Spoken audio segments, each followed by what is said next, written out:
Hey everyone, welcome to Two Car Pros. My name is Ryan. Today I'm going to show you exactly how to swap out a water pump for a 2015 Toyota Prius. In this video, I give you all the sizes and torque specs, and the links for all the products I've used in this video are located down below in the description for your convenience. With all that away, I would don some eye protection and maybe even some gloves, and let's get into it. Alrighty, first thing we're going to do is make sure that the cooling system has no pressure in it. It's not hot. I can kind of feel around and make sure that I'm not feeling any heat from the engine. You can also squeeze this hose just here. If this is like really firm, that means there's a lot of pressure in the system. Don't open it, wait a few hours until it's completely cooled, like this one is. We can remove our coolant cap and set that aside. So underneath the vehicle, there are these fasteners. There's 3 of them right here that sort of hold the underbalanced piece to the car, along with a medley of body clips that all need to be removed. Kind of just look around and see what holds this very large plastic piece to the bottom of the car and remove that and get that out of the way. Once your underbalance piece has been removed, on the bottom corner of the radiator, you'll see this little spout right there. And then kind of on the back side where my hand is, I'm just going to turn that. And sometimes it can be a little loose. You can gently use a pair of pliers to turn it, but you don't want to break it because that would be a bummer. And just loosen it enough to where it is all draining out into your bucket. Don't back it up out all the way or else it'll make a really big mess. You just want it enough to where you're getting decent flow. Yeah, like that, and just let it all drain out. And then once it has slowed to just a drip, it's fine. Go ahead and tighten that petcock back up, and then just, finger tight, just a little wrist tight with your fingers. You don't want to overdo it. You can crack that very easily, and if you crack the housing, you're into a new radiator, which would be a total bummer. So we're going to come to right here underneath the vehicle. I've already removed the inner fender liner, just a couple body clips, and just kind of folded it up. Not too bad at all. And then right here, next to your harmonic damper, is your water pump. So we need to start removing those bolts. It's always easier to remove the bottom ones first, so let's get to it and put a bucket in place because it might still have water in it. So these are 12mm bolts. Not too bad.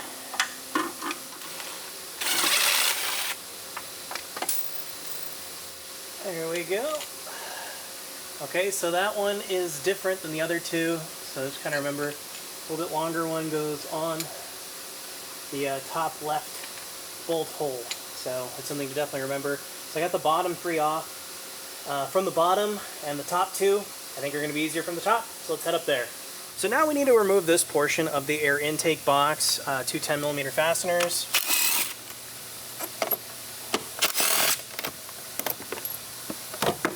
And it should just be able to kind of pull out of its housing here. So right here inside of the air box is the other side of that tube.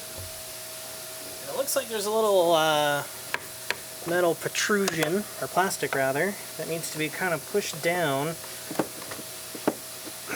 to get it out of this air box here. So right there. There we go. Awesome. Then we should be able to remove this portion of the intake system and just get it out of there. And for the top of our water pump, we just need to disconnect it from the electrical system by pushing on the top of this safety and just working the connector back. Always found it a little easy to grab a screwdriver and just kind of twist it and help push that backward, making sure you don't break it. And then there are 2 more bolts right here on the end of my finger there, and one just there. Move those.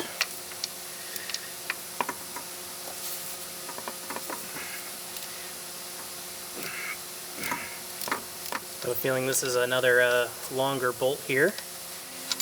And I'm right. Looks like that for the top left. And then we have our top right.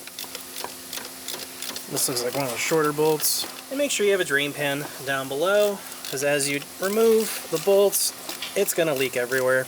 Alright, and then looks like the top right bolt is just a normal length one.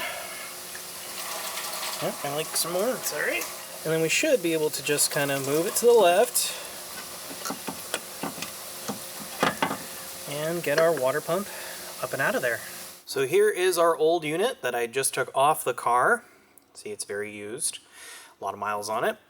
And what's interesting is you can't turn this at all. This is totally locked up. Oh, there we go. Oh, that's super tough. So this is basically completely seized. No good. Throw it into the trash. There's not even a core on it, as far as I know. Here's our new unit, made by ASIN. And what's interesting is the new unit looks like they just scrubbed Toyota off of it. So I do think this is an OEM Toyota unit, and they've just scratched that off, which is super, super cool. And look, you can actually turn this very freely. So this unit is going to be good to go. The only thing it doesn't have is a new seal, but they included it, so we need to put it in. It only goes in one way with this little tab right here going into that pocket there. So you just lay it in.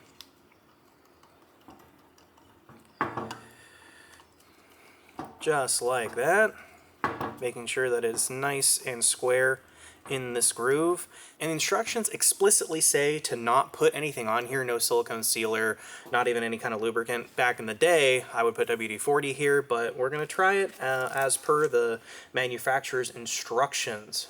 So let's do it.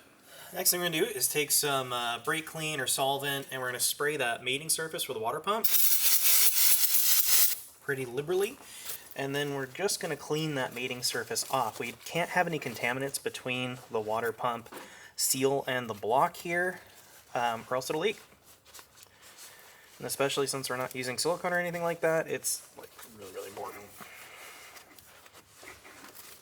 Yeah, looks pretty good. So next we're going to replace our pump, making sure our gasket is in its home, doesn't get dislodged while we're finagling it down there.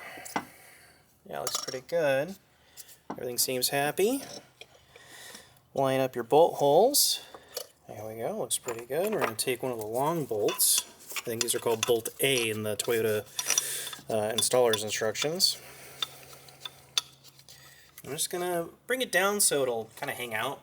And then Bolt B, one of the shorter ones, goes in this top right spot.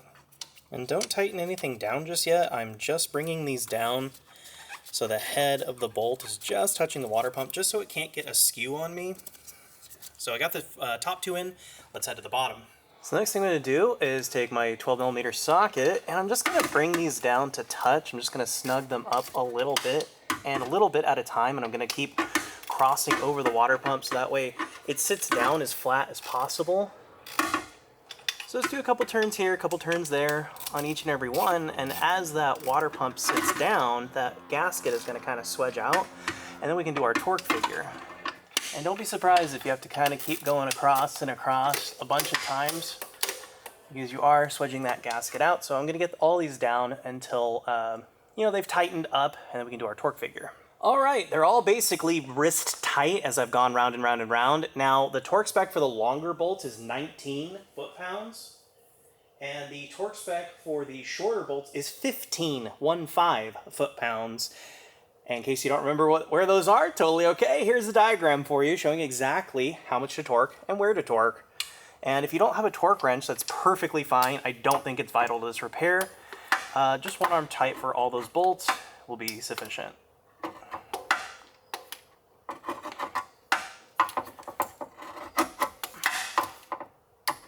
Go 19, and then I'm gonna put it down to 15 just so I can go across. There we go.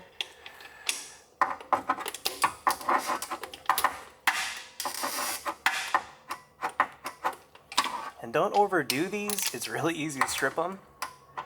There we go, looks pretty good. I have one more 19 to do, so back up. And don't be surprised if you have to use your torque wrench twice, because again, as the gasket swedges out, your torque value changes a little bit. So just be wary of that, and you'll be fine.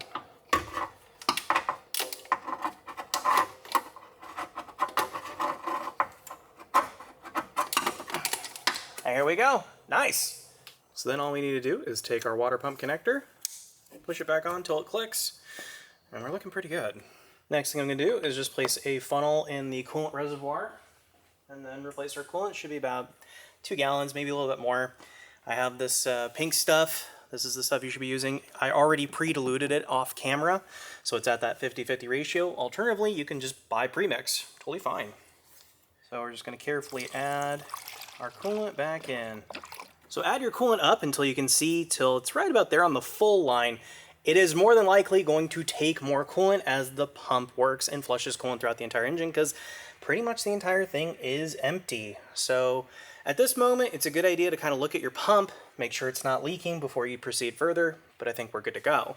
Back inside of the car, foot on brake, we're gonna push the power button, just like we're gonna drive off, but we're not gonna go anywhere. And we're gonna turn the AC compressor off, turn the fan all the way, or the heater all the way up rather, like that.